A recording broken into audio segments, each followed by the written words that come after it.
I think the opportunity to write only the third history book that Phi Beta Sigma has ever produced, the first comprehensive history book that would cover a period of 100 years, is an exciting opportunity that started in late 2009 when the board approved it.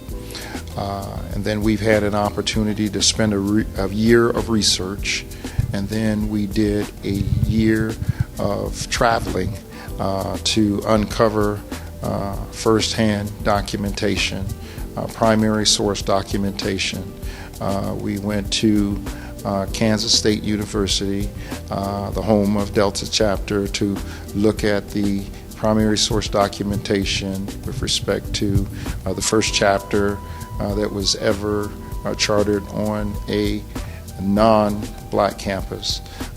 Then we went to Howard University, of course, and Howard University is the mother of Alpha Chapter, Alpha Chapter being the first chapter of Phi Beta Sigma, and where Phi Beta Sigma was chartered. And so Howard University had a very rich archive, not only tied to the fraternity, but tied to members who were part and parcel of Howard University's growth and development in the first 2 decades of the 20th century. Then we went to Fisk University, and it was at Fisk University where we found the first issue of the Crescent magazine and the second issue of the Crescent magazine. Those were treasures that had been lost to the fraternity for years. We had an opportunity to make 2 trips to Nashville, Tennessee. Nashville, Tennessee was the home of the Westbury collection, who had been given to Brother Sylvester Davis. Honorable Brother Sylvester Davis was the long-standing president of the Distinguished Service Chapter. He has recently passed away, but it was our pleasure and our honor to be able to visit his home twice, late in 2012 and once in early 2013, to be able to spend some significant research time with not only his archive, but the prized Westbury collection, which was a continual collection of crescents and correspondences and artifacts that went from the late 1930s all the way to the passing of Brother Westbury in the mid-1980s.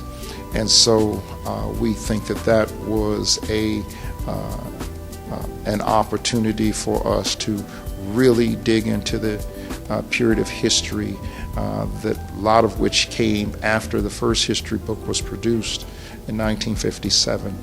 A lot of that history was disconnected from the fraternity, and we were able to rediscover it. Had it not been for the discovery of the Westbury collection, there would have been a whole lot of pieces to Sigma history that would not have been able to be documented. But I think that the vision of President Hammack, and understanding that there could be no centennial without telling our story, and giving the brothers the opportunity to see the names, faces, and activities of the brothers who came before them. Many of the faces that have been lost to history, many of the names that we've only read about, was a unique opportunity. I think that he really understood not only the importance of archiving our history, but the importance of documenting it, and he has been a steadfast supporter in ensuring that this project got completed.